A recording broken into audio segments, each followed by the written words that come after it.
The bacon was perfect that November morning. Crispy edges, salt crystals, catching the light from the mess hall windows. Robert Crawford sat alone at the corner table, his fork pausing midair, as he stared through the glass at the shape waiting in Hangar 7. Silver gray metal, red stars, enemy markings that were supposed to mean something different now. Steam rose from his coffee cup. Black, no sugar, the way his father taught him. The way men drank it in steel mills and factories in the engine shops where Crawford had spent 20 years learning that American engineering was supposed to be the best in the world. Wright Field, Ohio, November 7th, 1945, 6:15 in the morning. 14 days. That's what the telegram from Washington said. 14 days to prove American superiority or watch his career disappear like smoke from his coffee cup. The letter from his son lay folded beside his plate. Crawford had read it 3 times already. Tommy's handwriting confident and clear. 19 years old, engineering student at Purdue. Smart kid, proud kid, maybe too proud. Crawford took another bite of bacon. It tasted like every breakfast since the war ended. Like abundance, like victory, like certainty. But the Soviet fighter waiting 200 yards away was about to teach him that certainty was just another word for ignorance wearing a uniform. He didn't know it yet, but in 10 days he'd be standing in that hangar, oil dripping from his fingers, breathing in a smell that would destroy everything he thought he knew about engines.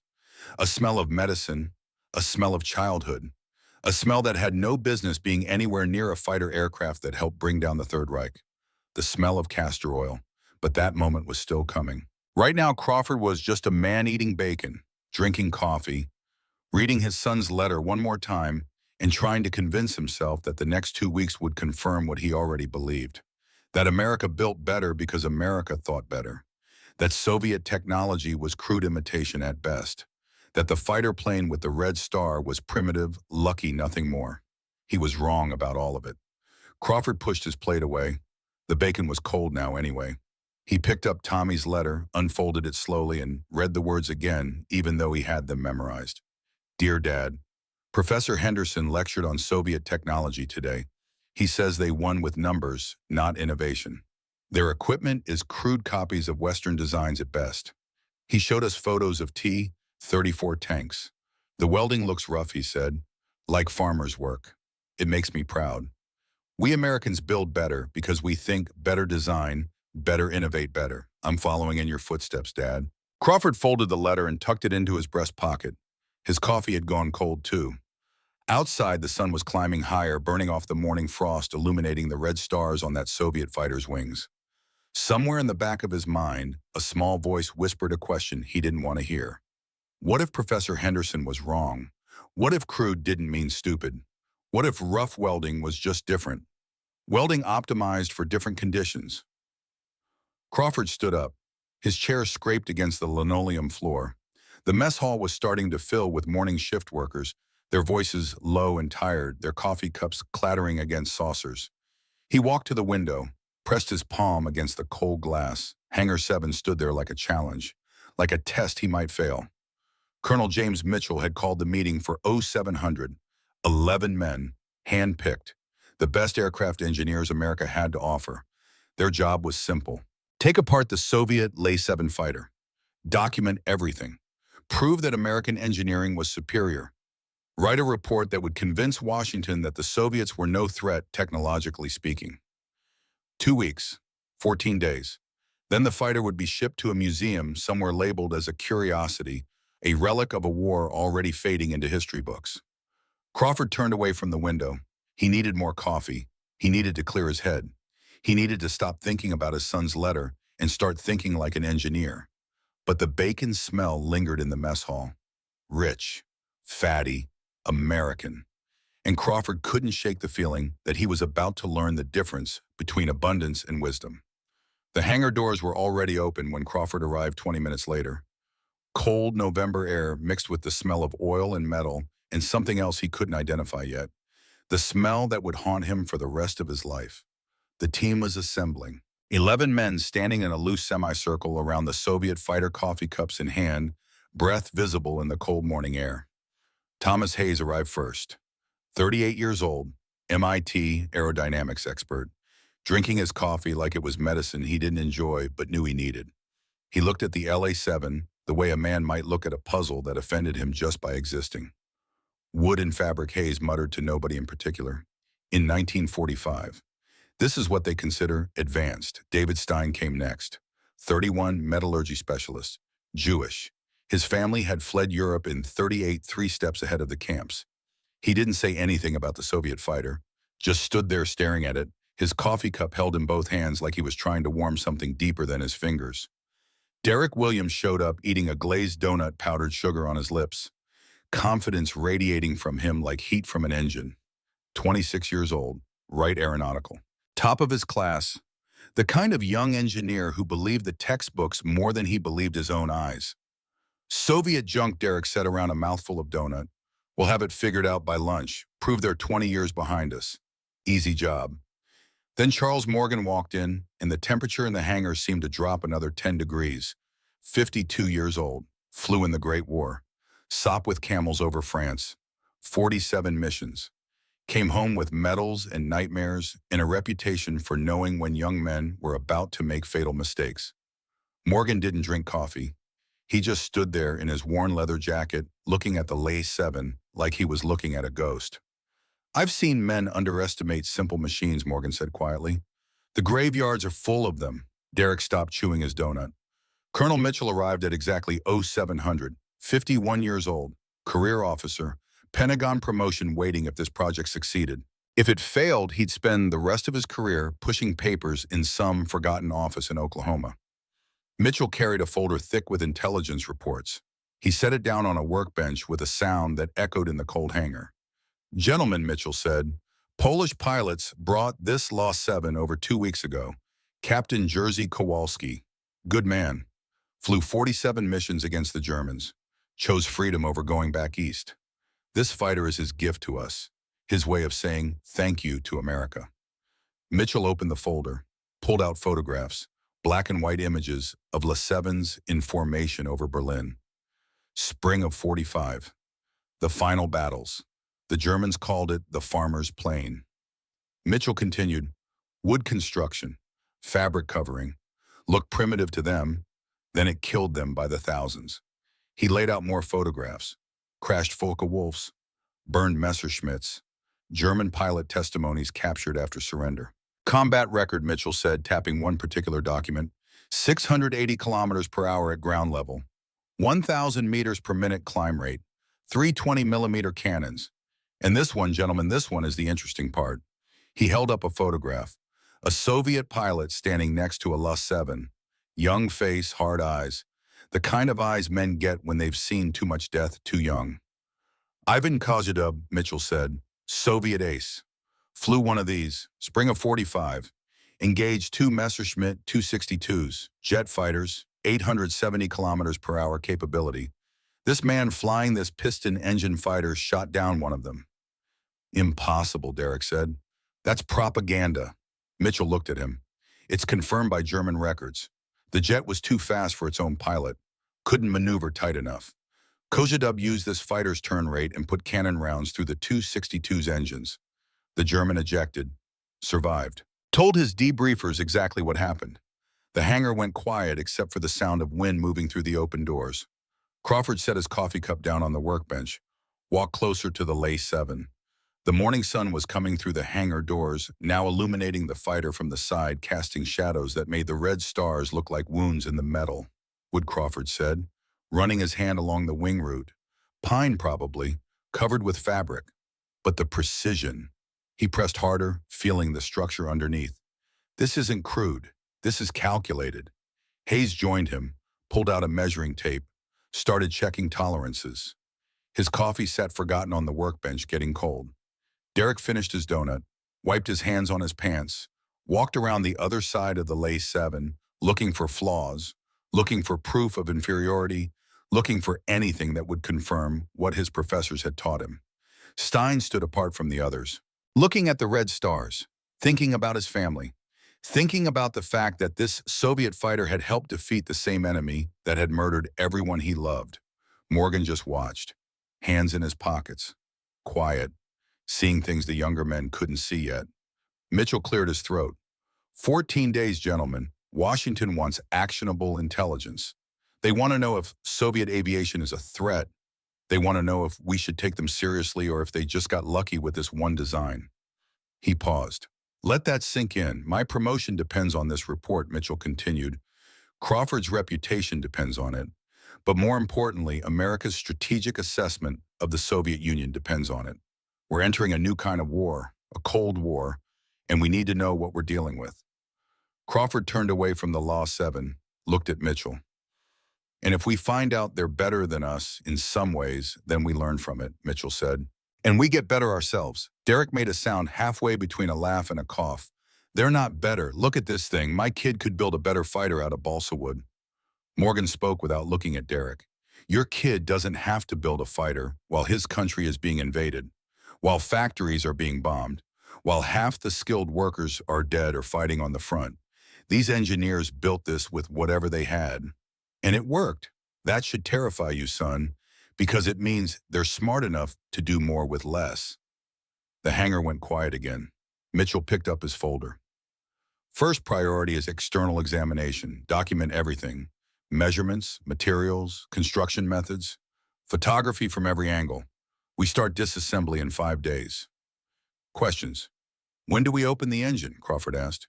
Day 7, Mitchell said. That's when we'll find out what makes this thing really tick. Crawford felt something cold move through his chest. Not fear exactly.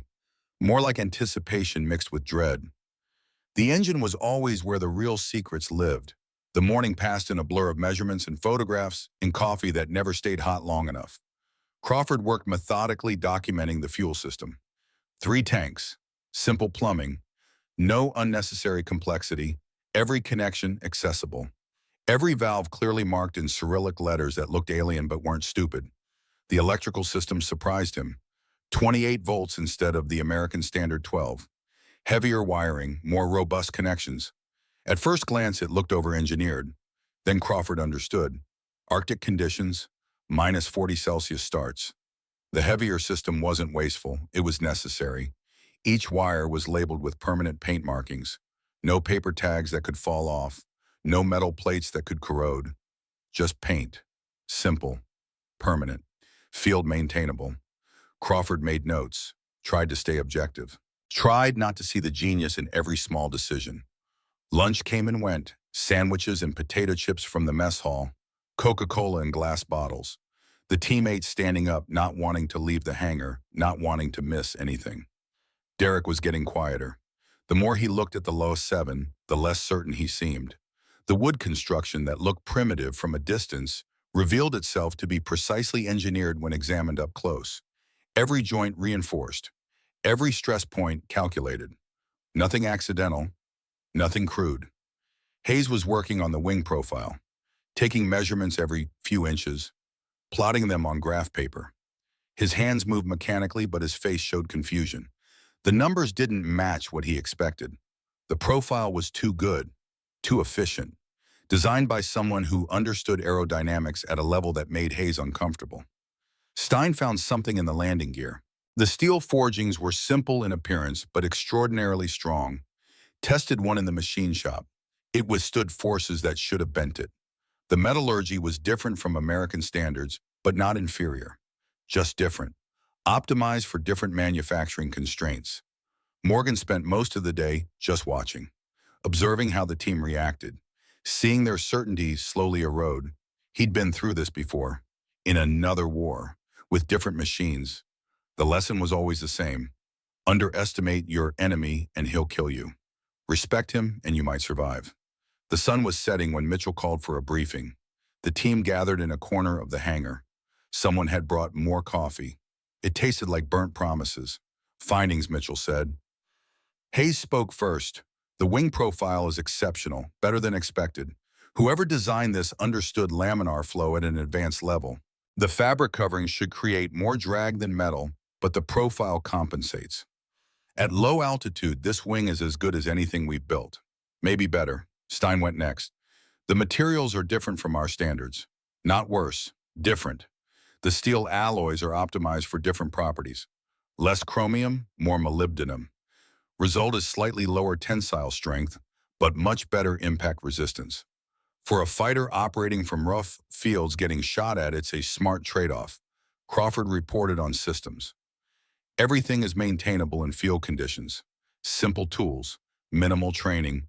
A mechanic who can fix a truck could probably keep this fighter flying. That's deliberate. That's design philosophy. Derek didn't report. He just stood there holding his coffee cup, staring at the floor. Mitchell looked at him. Williams, your assessment. Derek raised his head. His confidence from this morning was gone, replaced with something that looked like respect mixed with embarrassment. I was wrong, Derek said. This isn't crude. This is optimized for conditions we never considered. We designed for peacetime depot maintenance. They designed for wartime field maintenance. We design assuming abundant resources. They designed assuming scarcity. We're solving different problems. And they solved theirs better than we solved ours. The hangar was quiet except for the sound of wind outside. Mitchell closed his folder. Tomorrow we continue. I want complete documentation of every system before we start disassembly. Day after tomorrow, we begin removing external components. Day 7, we open the engine. He paused. His voice dropped lower. That engine is the heart of this machine. That's where we'll find the real answers. Get some sleep, gentlemen. We've got a long 2 weeks ahead. The team dispersed slowly, Hayes carefully rolling up his graph paper.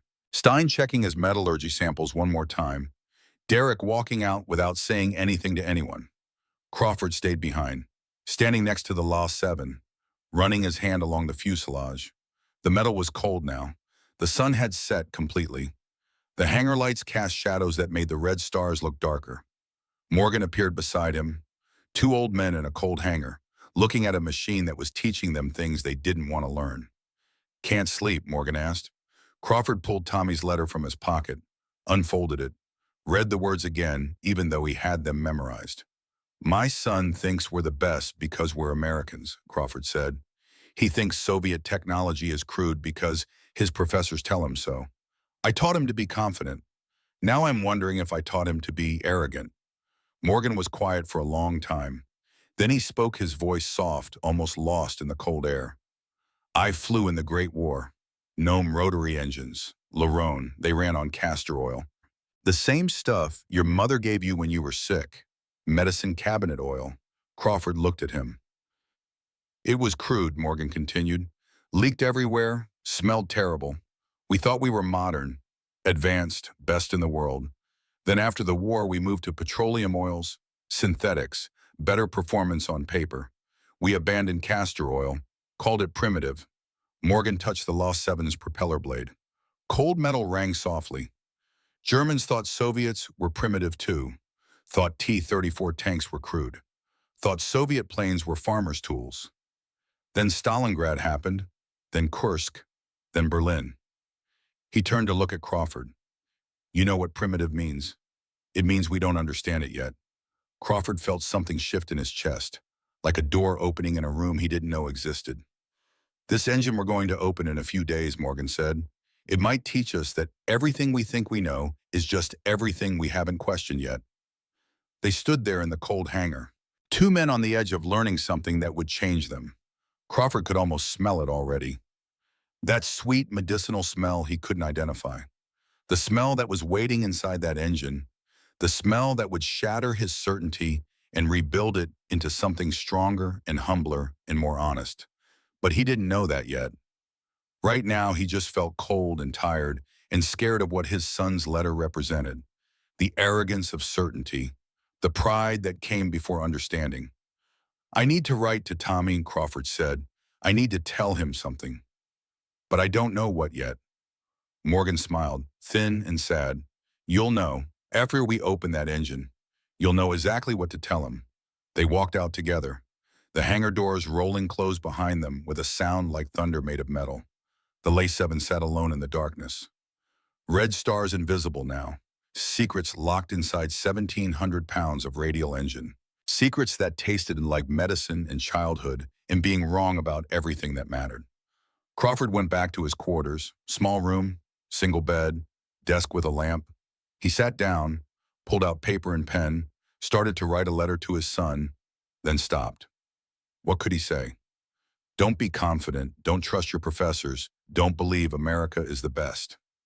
None of that was right. The problem wasn't confidence. The problem was certainty without humility. The problem was pride without respect. The problem was thinking that different meant inferior. Crawford put the pen down, looked out the window at the base, lights glowing in the darkness, men sleeping, dreaming, living in a world where America had won the war, and that meant something about superiority and destiny and being chosen by history. Maybe they were right. Maybe America was the best. Or maybe the best was whatever worked, whatever solved the problem, whatever got men home alive from missions that should have killed them. Crawford thought about Morgan's words. Castor oil, medicine cabinet oil, used in the Great War, abandoned as primitive. But what if it wasn't primitive? What if it was just different? What if the Soviets had figured out something Americans had forgotten? He pulled Tommy's letter out again. Read it one more time. Felt his heart breaking a little bit. Not because his son was wrong to be proud, but because pride without wisdom was just arrogance waiting to be humbled. Crawford folded the letter carefully, put it back in his pocket. Tomorrow they would continue the examination. Day after tomorrow they would start disassembly. Day 7 they would open the engine. And on day 7 everything would change. The smell would hit him first. Sweet, medicinal, impossible. His mind would reject it. His hands would shake. His certainty would crack like ice under weight. Castor oil. Children's medicine in a Soviet fighter engine that helped defeat Nazi Germany. But that was still coming. Right now, Crawford was just a tired man in a small room trying to figure out how to teach his son the difference between confidence and arrogance when he was still learning it himself. He turned off the lamp, lay down on the bed, closed his eyes. Tomorrow would bring more measurements, more documentation, more small revelations that the Soviet engineers knew exactly what they were doing. But the big revelation was still 5 days away, still locked inside that engine, still waiting to teach American pride the lesson it needed most, that sometimes the answer isn't in the future. Sometimes it's in the past, used differently, applied smarter, optimized for conditions nobody else considered. Crawford fell asleep thinking about bacon and coffee and abundance, about Tommy's letter and Professor Henderson's lectures and the certainty that came from never being tested.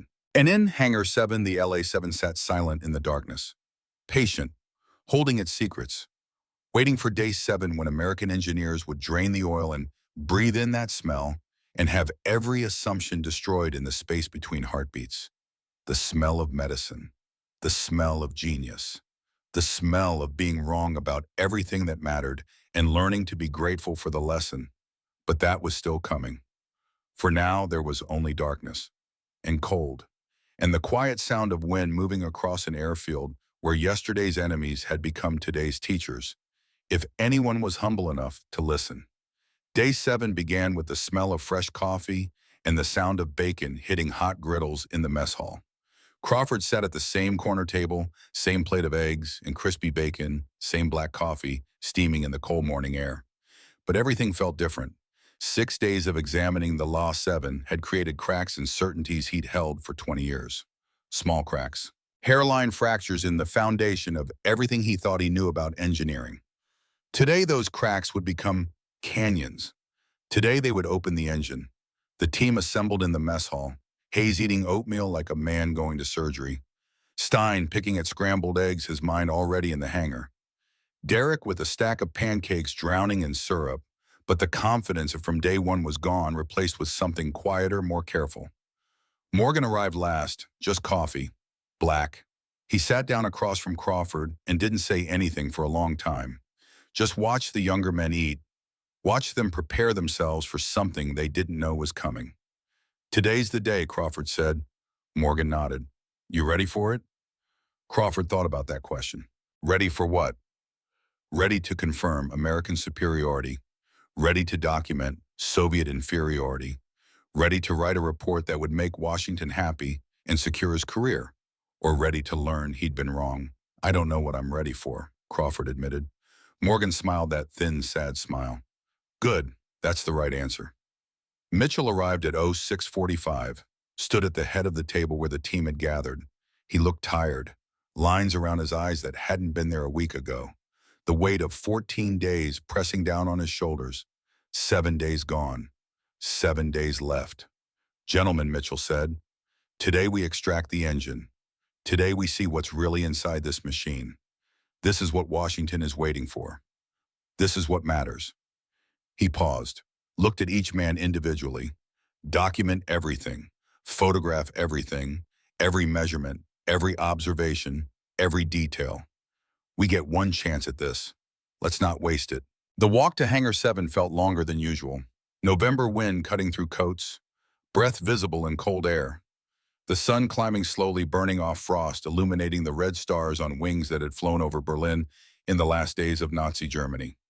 Inside the hangar, the temperature was barely warmer than outside. Someone had brought in portable heaters, but they weren't doing much against the Ohio cold.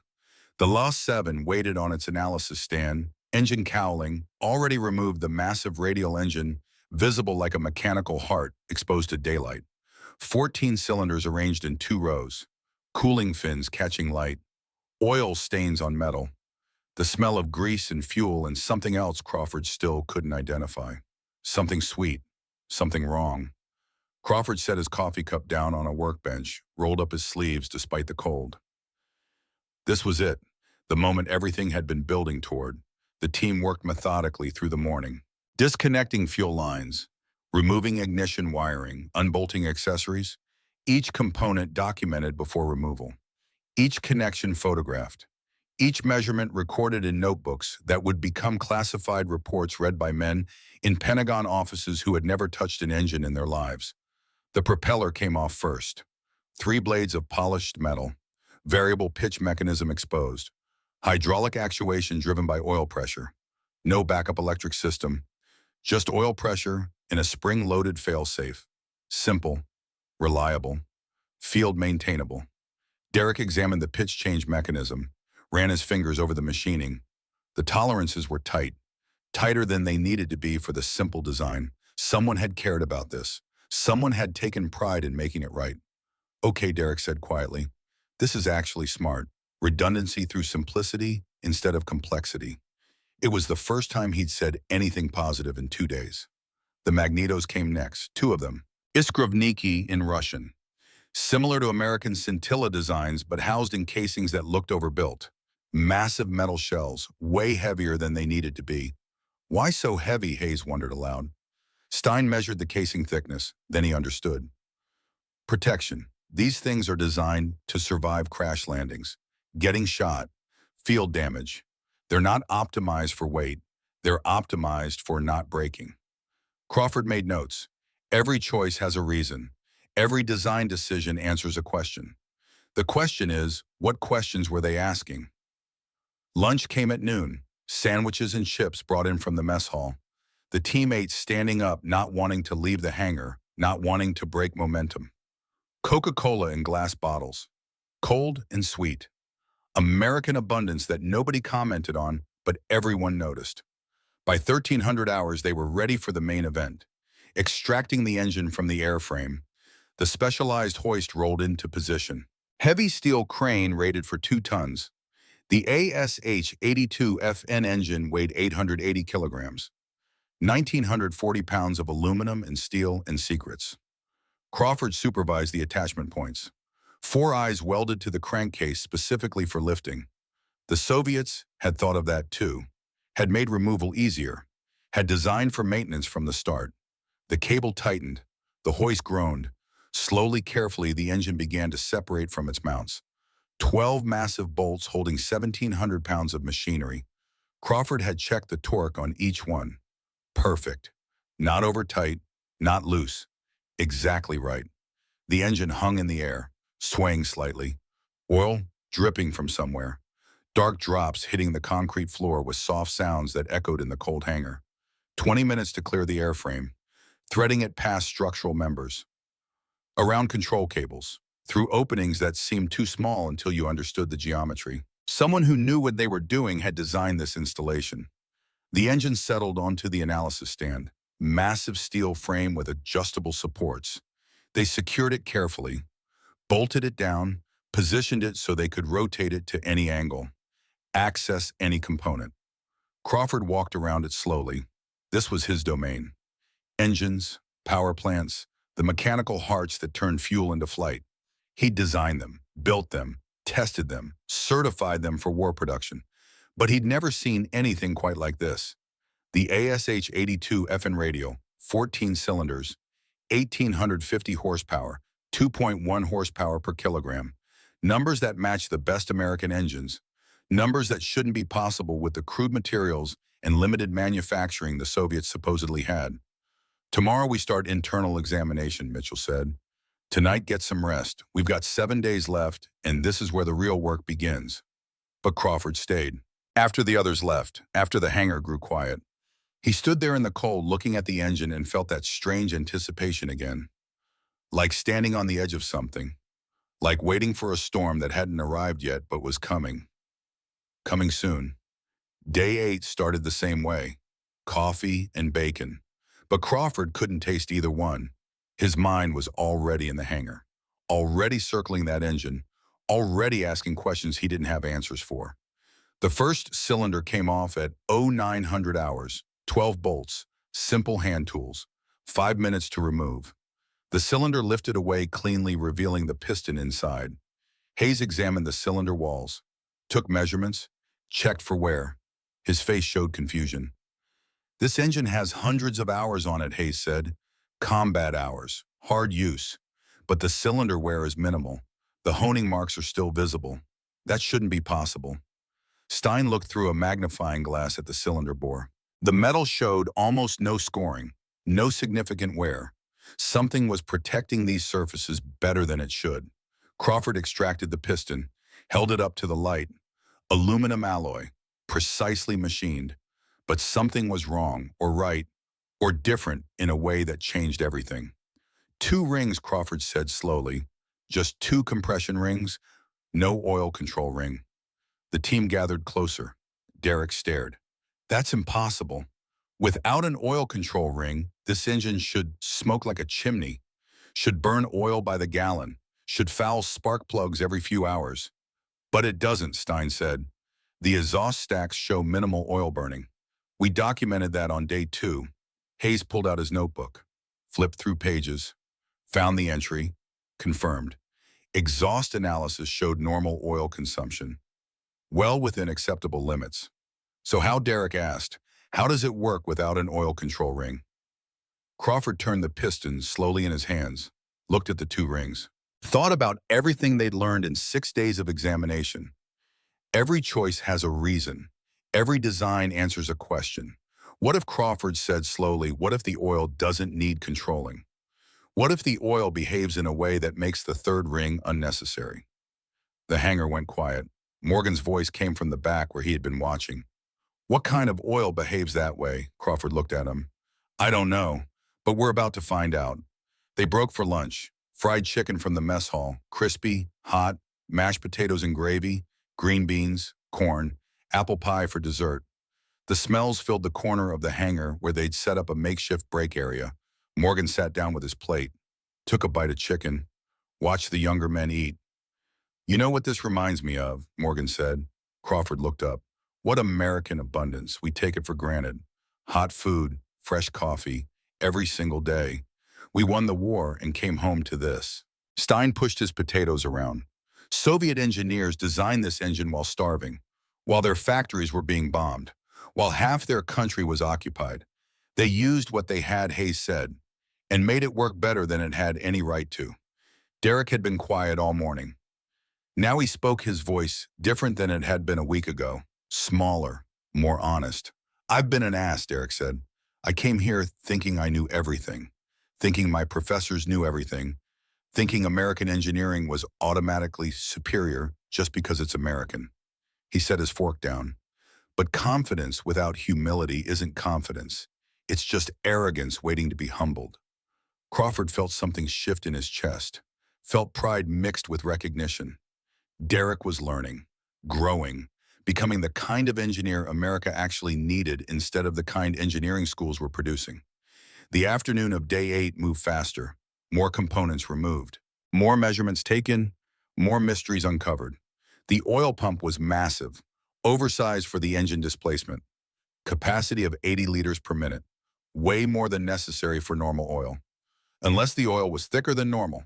Unless it needed more pressure to move through the system.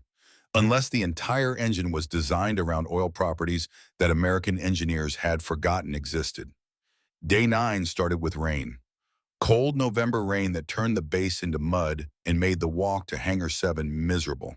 But inside under the lights, the work continued. Today, they would drain the oil. Standard procedure before internal examination. Drain the crankcase. Collect the oil. Analyze it for metal particles. Check for contamination. Assess the condition of internal components based on what came out when you pulled the drain plug. Crawford had done this 1,000 times, pulled drain plugs on Pratt & Whitney engines. Wright Cyclones, Allison V12s. Every engine leaked its secrets into the oil. Metalware, bearing particles. The story of internal health written in dark fluid that smelled like petroleum and heat and mechanical stress. He positioned the drain pan, large metal container, clean, ready to catch whatever came out. The drain plug was at the lowest point of the crankcase. Massive hex bolt, 24 mil in bottom. American standard would be 15/16. Close, but not quite the same.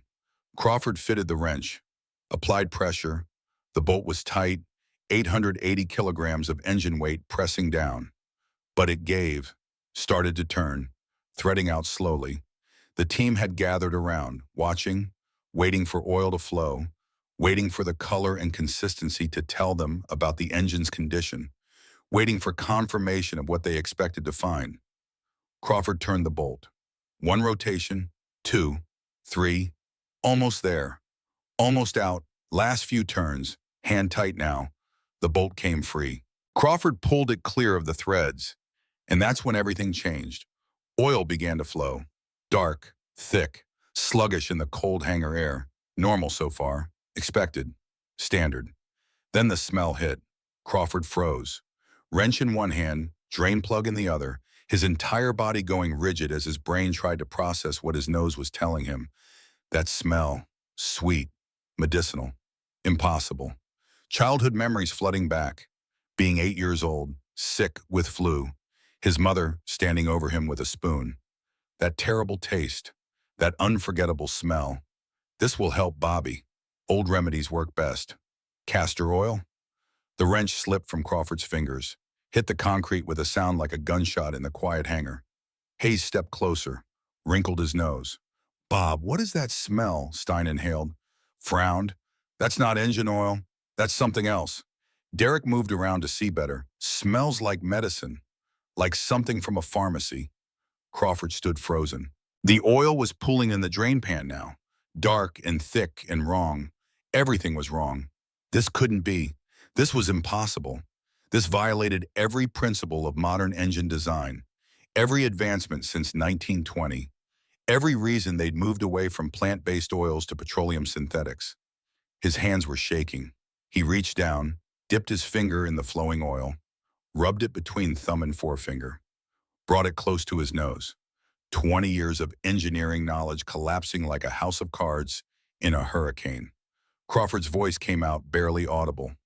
Castor oil. Silence. Complete silence except for oil dripping into the pan. Derek laughed nervously. That's not funny, Crawford. Crawford looked up, his face pale, his eyes wide, his voice stronger now, louder, more certain and more horrified at the same time. It's castor oil, Ricinus communis, the same oil they give to children for constipation, the same oil we stopped using in engines in 1920. It's castor oil, and this whole engine runs on it. Hayes took a step back. That's impossible. Castor oil can't work in a high-compression engine. It oxidizes too fast. It gums up. It requires constant changing. It's primitive. It's obsolete. It works, Morgan said quietly from behind them. I flew on it. 1917. 1918. Gnome rotary engines. Castor oil. It was crude. It leaked everywhere. It smelled terrible. Morgan moved closer, looked down at the oil pooling in the pan. But it worked. Got me through 47 missions over France. Brought me home alive when half my squadron died. Derek's voice went up an octave. But those were primitive engines, low compression, low RPM. This is 1945. This is 1850 horsepower. This is high compression, high stress, modern fighter engine. Castor oil can't. Crawford held up his oil-stained hand. His voice cut through Derek's panic like a blade. But it does. It does work. The evidence is right here. This engine flew hundreds of combat missions. The cylinder wear is minimal. The bearing surfaces are protected. Everything works. He looked at his team, at their shocked faces, at the certainty draining out of them like oil from a crankcase. We need to understand why Crawford said. We need to understand how. Get this to the lab. Full chemical analysis. I want results in 2 hours. Mitchell had been standing in the doorway. Nobody knew how long he had been there. His face was stone. Crawford Mitchell said, "Tell me you're wrong. Tell me this is some kind of mistake." Crawford shook his head. "No mistake, sir. This is castor oil. Soviet fighters run on medicine cabinet oil. And somehow, impossibly, it works better than what we're using." Mitchell turned and walked out without another word. The lab analysis came back at 1500 hours. A young chemist delivered the report personally. His hands shook slightly as he handed the folder to Crawford. The results were unambiguous. 95% castor oil, 5% phenolic additives for oxidation resistance, trace metals consistent with normal engine wear. But those trace amounts were remarkably small. This oil was protecting the engine components with unusual effectiveness. Mitchell called an emergency meeting. The entire team, conference room adjacent to the hangar. Coffee had been made, but nobody was drinking it. "Someone explain to me how this is possible," Mitchell said. Derek stood up, his face red, his voice loud. "It's not possible. They're using it because they're backward, because they can't make synthetic oil. It's proof of Soviet inferiority, not sophistication." Crawford stayed seated, kept his voice calm. "Then why does the engine work so well?" Derek slammed his hand on the table. "Luck. Dumb luck. One successful design doesn't prove anything." Stein pulled out his metallurgy reports. "Derek, the cylinder wear is minimal. This oil protected components under extreme combat stress. That's not luck. That's chemistry." Hayes spread his documentation across the table. The combat record shows hundreds of sorties per aircraft. Rough field conditions, Arctic cold, desert heat. These engines kept running, kept performing. That's not coincidence. Derek's voice cracked. "You're all buying Soviet propaganda. They're primitive. We won. We built better. This castor oil proves they couldn't match our synthetic oils." Morgan stood slowly. His chair scraped against the floor. The room went quiet. "Son," Morgan said, his voice soft but heavy with authority. "I'm going to tell you something about being wrong." He walked to the window, looked out at the rain. "In the Great War, I flew Sopwith camels, rotary engines, castor oil. We thought we were modern, advanced, best in the world." Morgan turned back to face the room. "After the war, we moved to radial engines, petroleum oil. We abandoned castor oil, called it primitive, obsolete, beneath us." He paused. "The Germans thought the Soviets were primitive, called their tanks crude, called their planes farmers' tools. Then 300,000 Germans died at Stalingrad. Then Army Group Center got destroyed at Bagration. Then Berlin fell." Morgan looked directly at Derek. "You know what primitive means? It means we don't understand it yet. It means we're too arrogant to see the genius in approaches different from our own." Derek sat down slowly, the red draining from his face, replaced by something paler, something that looked like shame mixed with recognition. Mitchell stood up. "Crawford, I want to know why castor oil works. I want experts. I want data. I want answers. We have 6 days left." Crawford nodded. "I know someone. Professor William Patterson, MIT Chemistry, best lubricants researcher in America. He can tell us." "Get him here," Mitchell said, "whatever it costs." The meeting ended.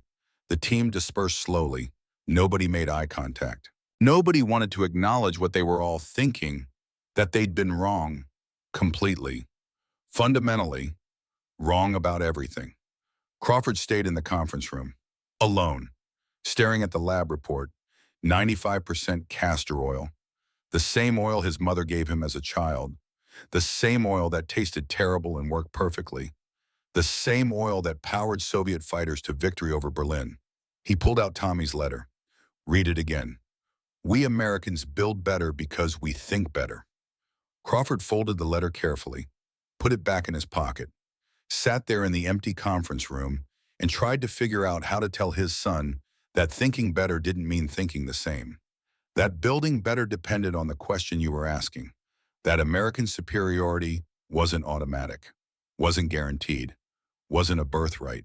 It had to be earned, proven, defended with evidence and humility and the willingness to learn from anyone, even enemies, even rivals, even farmers who built fighters from wood and castor oil and genius. The rain kept falling outside, cold November rain that would turn to snow soon. Winter coming, the war over, a new world emerging where yesterday's certainties became tomorrow's embarrassments. Crawford stood up, walked back to the hangar. The La-7 sat on its stand, engine exposed, oil drained, secrets revealed but not yet understood. He touched the red star on the cowling, felt the cold metal under his palm. Tomorrow Professor Patterson would arrive. Tomorrow they would begin to understand. Tomorrow the science would explain what Crawford's nose had already told him. That castor oil wasn't primitive, wasn't obsolete, wasn't a compromise or a fallback or a sign of technological backwardness. It was optimal for the conditions, for the constraints, for the questions Soviet engineers were asking while their country burned and their families died and their factories were bombed into rubble. They'd asked, what can we actually make? What will actually work? What will keep our pilots alive? And they'd found answers American engineers had forgotten existed. Crawford walked out of the hangar. The rain soaked through his coat immediately, cold and miserable. He didn't care. He needed to walk, needed to think, needed to process what the next 6 days would bring. Understanding, humility, respect, and a letter to his son that would be harder to write than any engineering report. Harder because it required admitting he'd been wrong, that his certainty had been arrogance, that the Soviet engineers weren't inferior. They were just solving different problems, better than Americans had solved them, with less, with worse, with nothing but ingenuity and castor oil and the desperate creativity that comes from fighting for survival. The rain kept falling, Crawford kept walking, and in Hangar 7 the oil kept dripping from that massive radial engine.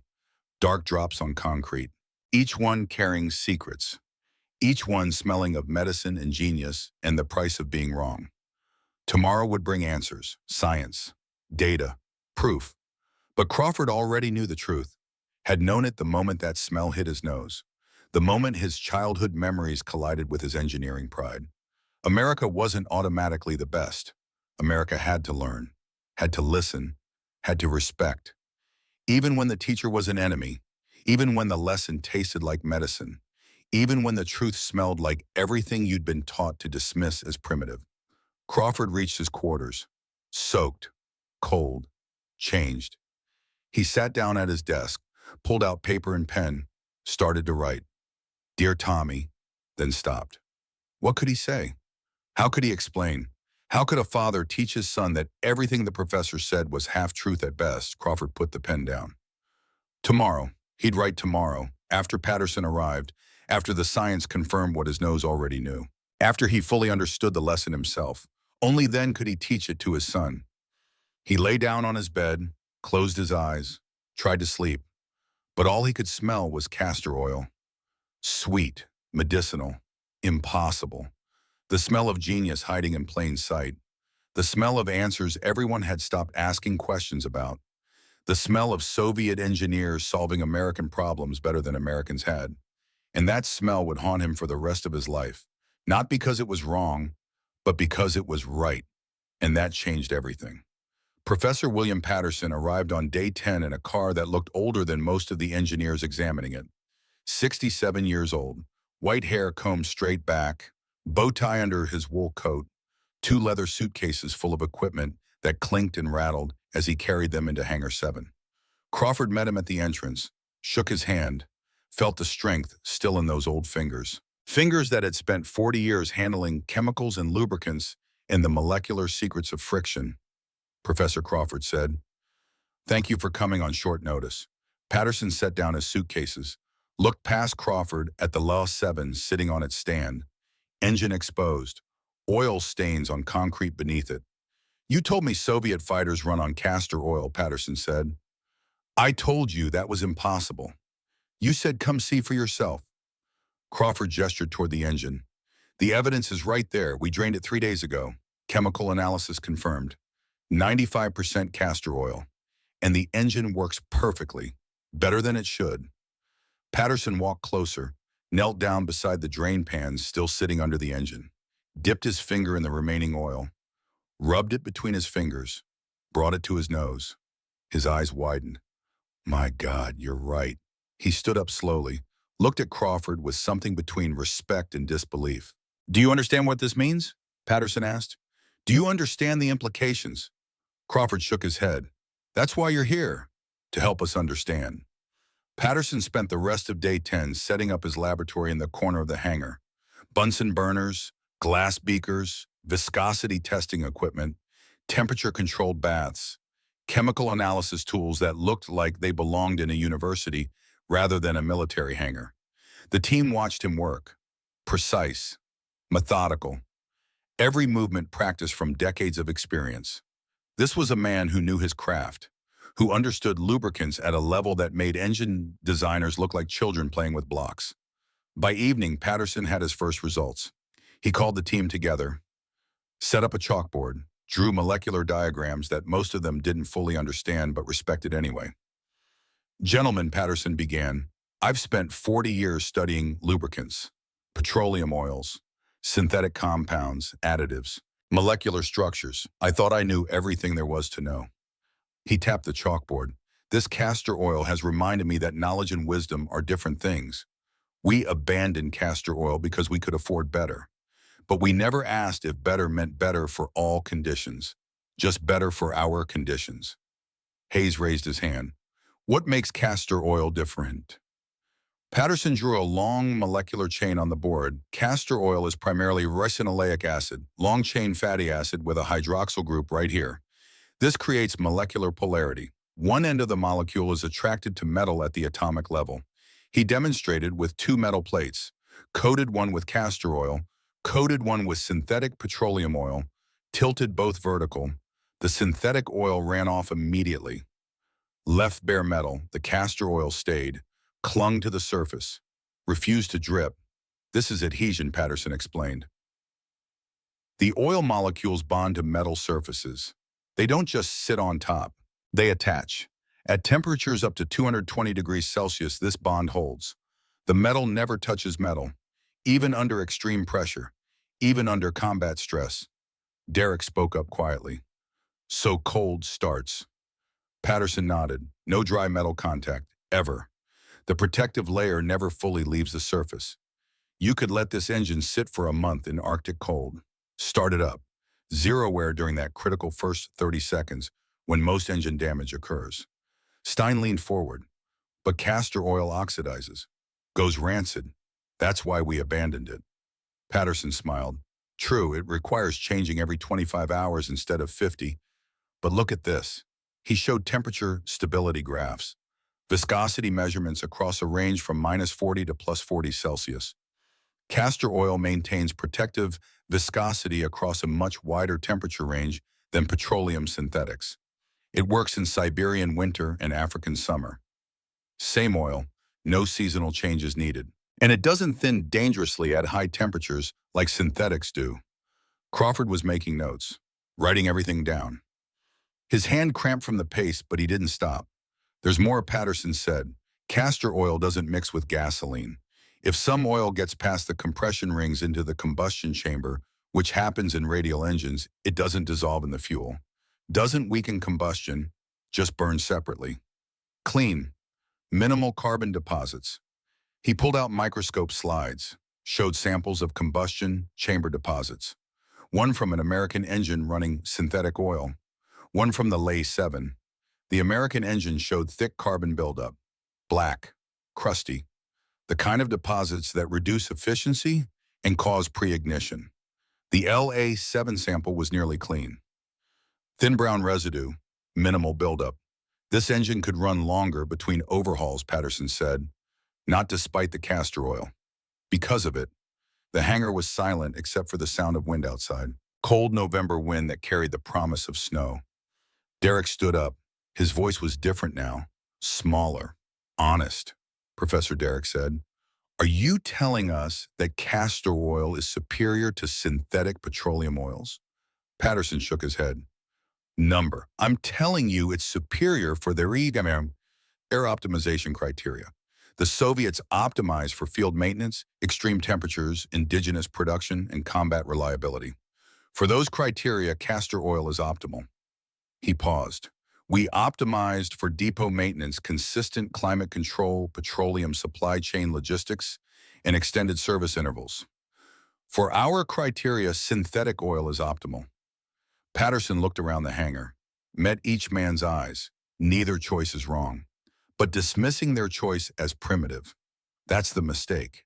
They asked different questions and found better answers to their questions than we found to ours. Mitchell had been listening from the doorway. He stepped forward now. Professor Mitchell said, "Tomorrow we present findings to Pentagon observers, 30 men, generals, industry leaders, academic experts. They're expecting us to confirm Soviet inferiority." What do we tell them? Patterson didn't hesitate. You tell them the truth, that Soviet engineers solved an impossible problem using a solution we had forgotten existed, that their approach to engineering under constraint is something we should study, not dismiss. That different doesn't mean inferior. Mitchell nodded slowly. That's going to be a hard sell. Truth usually is, Patterson said. Day 11 was Thanksgiving. The base mess hall served turkey and stuffing and mashed potatoes and cranberry sauce and pumpkin pie. American abundance on full display. Men eating and laughing and being grateful for being alive, for being home, for being American. Crawford sat with his team. They ate mostly in silence. The contrast was too obvious to ignore. They were eating like kings while discussing engineers who designed a masterpiece while starving. Morgan finally broke the silence. You know what American means? Hayes looked up. What Morgan gestured at the feast around them. This. Abundance, having more than we need, being able to waste and not worry. That's the America we built, the America we fought for. He took a bite of turkey, chewed slowly. But there's another America too. The America of depression and Dust Bowl, of making do with less, of fixing what's broken instead of buying new, of ingenuity born from necessity. Morgan set down his fork. My father was a rancher in Texas, 1930s. Drought killed everything. We had nothing. But we survived, used what we had, found ways. That's American too. Maybe the most American thing there is. Stein spoke quietly. The Soviets showed us that kind of American. The kind we've forgotten because we don't need it anymore. Crawford looked at his plate. Turkey and all the trimmings. More food than one man needed. More than most of the world had. And somewhere in his memory, Soviet engineers bent over drafting tables in unheated factories, designing engines that would run on plant oil because petroleum was a luxury they couldn't afford. The meeting was scheduled for day 14, the last day, the deadline. Mitchell had arranged for the base conference hall, largest room on the facility, 30 chairs arranged in rows, coffee and donuts set up on tables in the back. By 0900 hours, everyone had arrived. 2 generals from Washington, 3 representatives from Pratt & Whitney, 2 from Wright Aeronautical. Allison Engine Company sent their chief engineer. Navy had observers, MIT sent professors, Caltech sent experts, Army Air Forces Command sent staff officers who took notes on everything. The room smelled like coffee and authority and the weight of decisions that would shape Cold War strategy. Mitchell opened the meeting, stood at a podium in front, spoke clearly, no hesitation. Gentlemen, Mitchell said, 14 days ago, we received a Soviet La-7 fighter. We expected to confirm their technological inferiority. Instead, we learned humility. Crawford will present our findings. Crawford walked to the podium, carried his notes. His hands were steady, but his heart was hammering. This moment would define his career, define how America saw the Soviet Union, define whether the next 40 years were built on truth or comfortable lies. He set down his notes, looked out at 30 faces, some friendly, some skeptical, some already hostile. 2 weeks ago, Crawford began, I believed I understood aircraft engines. I've designed them, tested them, certified them for war production. I thought I knew what good engineering looked like. He paused. This Soviet fighter destroyed every assumption I held, not because it's better than American aircraft. In many ways, it's not. But because it reveals a completely different approach to engineering that works as well as ours under certain conditions. Sometimes better. Murmurs in the audience. Crawford continued. The La-7 operates at speeds up to 680 kilometers per hour at ground level, climbs 1,000 meters per minute, carries 320-millimeter cannons. These specifications match or exceed contemporary American fighters at low altitude. He showed photographs, combat record documentation, German pilot testimonies. It achieves these specifications using wood construction, fabric covering, and standard aviation gasoline. Crawford paused. Let the next words sink in properly. And castor oil. The room erupted, voices raised, chairs scraping. General Marcus Thornton stood up in the front row. You're telling me they use medicine in fighter engines, Thornton demanded. Yes, sir, Crawford said calmly. Thornton's face reddened. This is proof of backwardness. Proof they couldn't match our synthetic oils. Proof of Soviet inferiority. Hayes stood from his seat. Sir, with respect, that was our first conclusion. We were wrong. A Pratt & Whitney executive rose. We abandoned castor oil 25 years ago. It gums up, oxidizes, requires constant maintenance. Modern synthetics are superior in every way. Patterson walked to the front. His age and academic credentials gave him authority. The room quieted slightly. Gentlemen, Patterson said, I am Professor William Patterson, MIT Chemistry Department, 40 years studying lubricants and tribology. I came here skeptical. I am leaving convinced. He had brought his molecular diagrams, set them up on an easel. Castor oil possesses unique molecular structure. Ricinoleic acid with hydroxyl group creates polarity. The molecules bond to metal surfaces at atomic level. This creates a protective layer that cannot be removed by pressure, temperature, or time. Patterson demonstrated with his coated metal samples the dramatic difference between synthetic oil running off and castor oil adhering. At combat temperatures above 160 Celsius, petroleum synthetics lose viscosity dramatically. Castor oil maintains protective film strength to 220 Celsius. Under extreme stress, high RPM hard maneuvering, castor oil outperforms synthetics in metal protection. The Pratt & Whitney executive remains standing. We've invested millions in synthetic development. Our engines run 100 hours between overhauls. Exactly, Patterson said. For your applications, long-range bombers, high-altitude operations, peacetime depot, maintenance, synthetics are optimal. But if you operated from Arctic rough fields with minimally trained mechanics, Soviet choice becomes optimal. Stein added economic data. Castor oil is made from castor plants. Grows in southern USSR. Simple processing. No petroleum refineries required. When German army occupies oil fields, when refineries are bombed, when supply lines break, castor plants still grow. Oil still processes. Engines still run. Strategic independence in total war. Crawford could see minds changing. Slowly, reluctantly, but changing. Derek stood. He looked nervous but determined. His moment of redemption. Sirs, Derek said. I'm Derek Williams, 26, MIT graduate. I came here convinced Soviet engineering was primitive. He paused, swallowed. I need to say publicly I was completely wrong. Not because Soviet engineering matches ours, but because I was measuring it by the wrong standards. Derek went to the chalkboard, wrote 2 columns, American optimization goals, maximum absolute performance, long service intervals, depot maintenance, petroleum supply chain, Soviet optimization goals, reliable battlefield performance, field repairable, indigenous materials, survive worst conditions. Castor oil fails by our metrics, Derek said, succeeds perfectly by theirs. I called them backward, but they were asking different questions. Better questions for their reality. General Thornton stood again. His tone had changed, less hostile, more thoughtful. Let me understand the implications, Thornton said. The Soviets built 5,700 advanced fighters using materials independent of petroleum. Designed for minimal training mechanics, in factories being bombed. And they work. Yes, sir, Crawford confirmed. Thornton was quiet for a long moment. Then we've been underestimating them since 1941. The room went silent. Thornton continued. I came expecting confirmation of Soviet inferiority. Instead, I'm learning their engineering philosophy might be more resilient than ours in total war. That changes strategic assessment. That changes Cold War planning. That changes everything. Morgan stood from the back row. May I add something? Mitchell nodded. Morgan walked slowly to the front. 52 years old, but carrying the weight of two wars, two different conflicts. Same lessons learned at terrible cost. I flew in the Great War, Morgan said, on castor oil engines.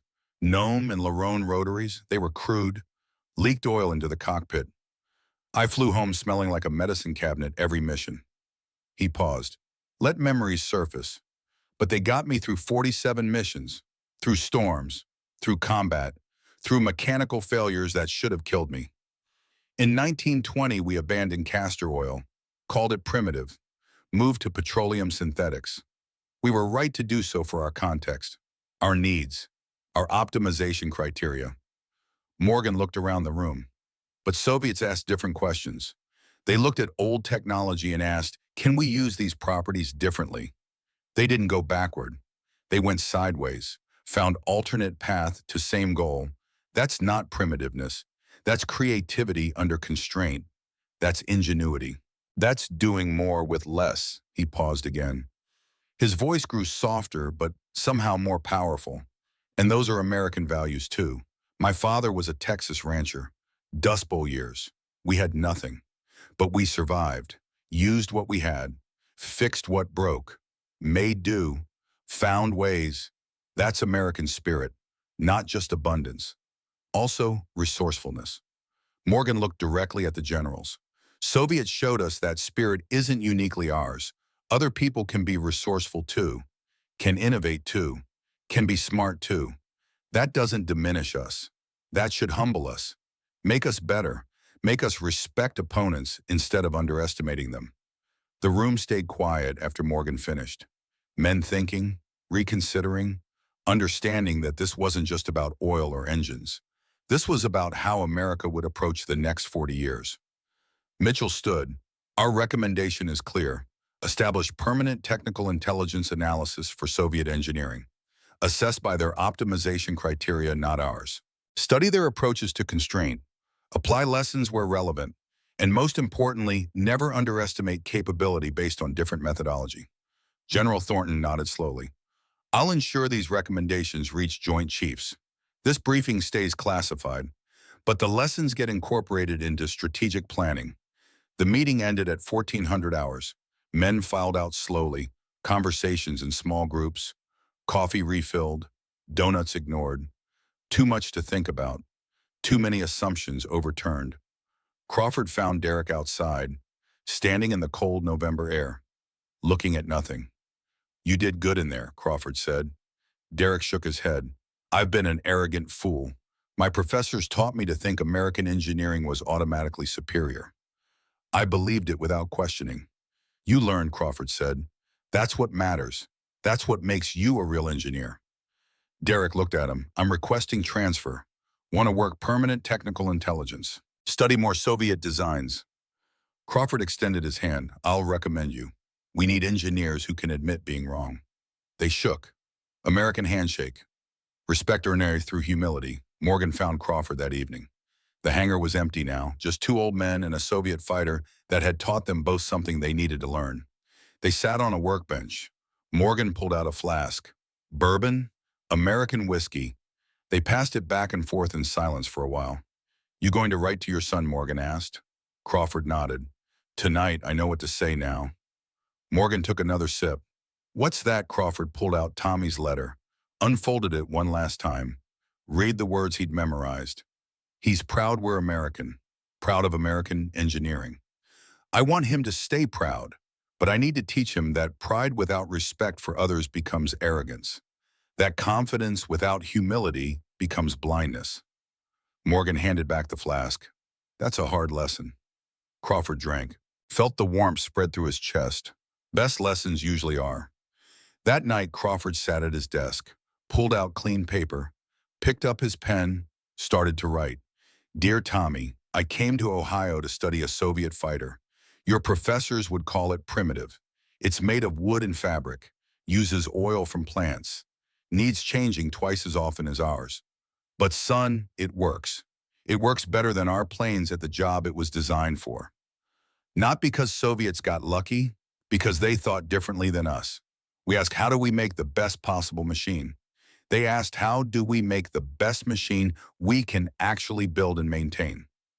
Both questions are valid, but thinking only your question is valid.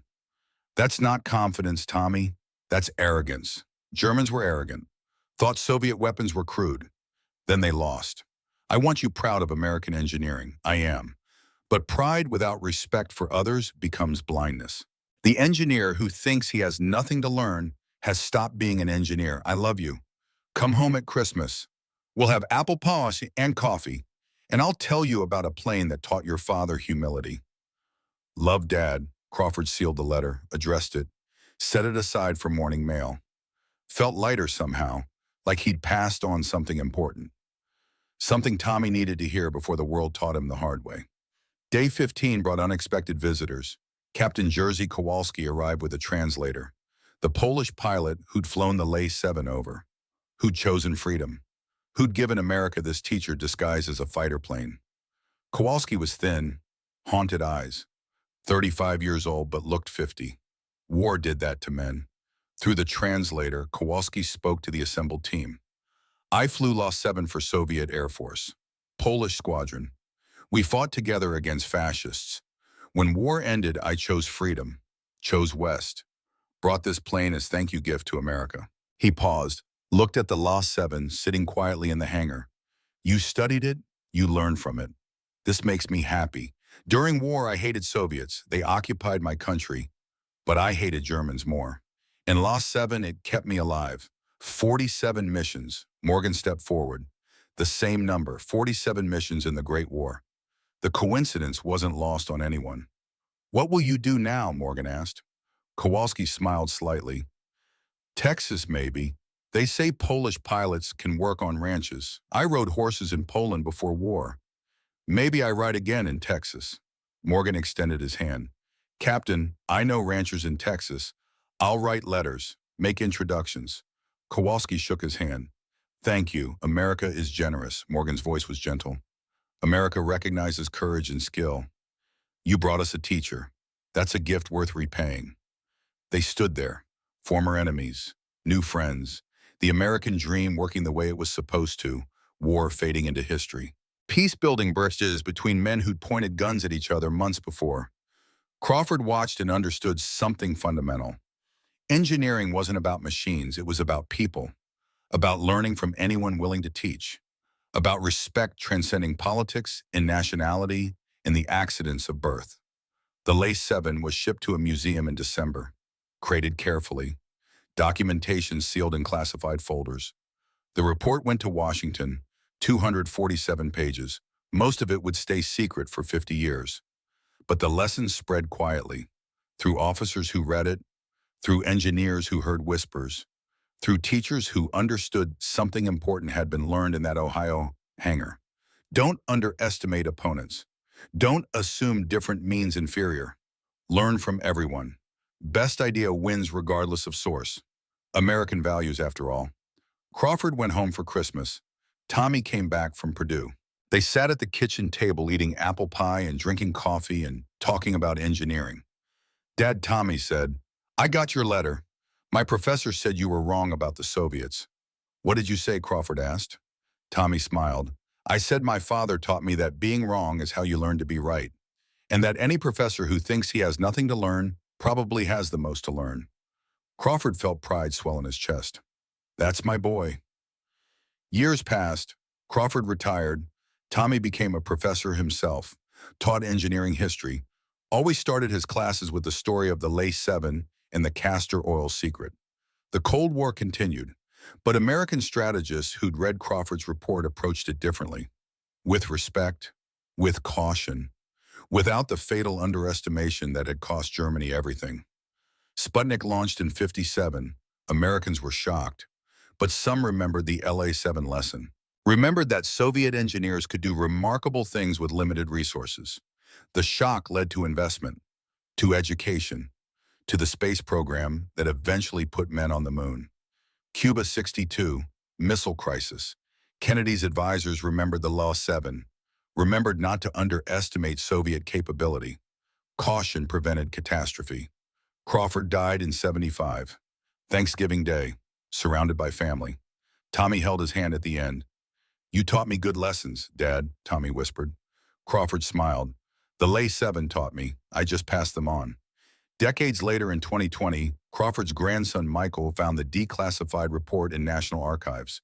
Read his grandfather's words. Felt connection across 75 years. Michael worked at SpaceX, designing reusable rockets, using the same philosophy. Simplicity, reliability, optimal solutions for actual constraints rather than theoretical perfection. He shared the report with his team. They recognized themselves in it, recognized that the lessons of 1945 were still relevant, still true, still necessary. Engineering serves function, not fashion. Best solution depends on the question being asked. Different approaches deserve respect, not dismissal. Learn from everyone. American values, Soviet values, human values. The La-7 sits in a museum now. Restored, beautiful. Red stars bright on silver wings. A plaque explains its history, its victories, its gift to American understanding. But the real gift wasn't the plane. It was the lesson, the humility, the recognition that genius doesn't belong to any one nation or ideology or approach. It belongs to whoever asks the right questions and has the courage to pursue unfashionable answers. Crawford understood that on day 9 when castor oil dripped from an engine and shattered his certainty, when the smell of medicine became the smell of wisdom. When childhood memories collided with engineering pride and taught him that the best remedies are often the old ones. Used differently, applied smarter, respected despite being unfashionable. The lesson remains. 75 years later, still relevant, still necessary, still waiting for the next generation of engineers to learn it. That confidence without humility is arrogance. That different isn't inferior. That the answer isn't always in tomorrow. Sometimes it's in yesterday. Used with genius and necessity and the desperate creativity of people doing more with less. Soviet engineers taught that lesson using plant oil and wood and fabric in the rubble of a country torn apart by war. American engineers learned it using bacon and coffee and the abundance that almost made them forget that resourcefulness matters more than resources. Both sides were right. Both sides were teachers. Both sides were students. That's the real American value, the willingness to learn from anyone, anywhere, anytime, even from enemies who became teachers, who gave America a gift wrapped in red stars and castor oil and the smell of medicine that became the smell of wisdom. The lesson endures. The La-7 waits. The story continues. And somewhere in a hangar that no longer exists, the ghost of that November morning remains. Cold air, coffee smell, oil dripping, certainty shattering, understanding dawning. The moment American engineering learned humility and became better for it.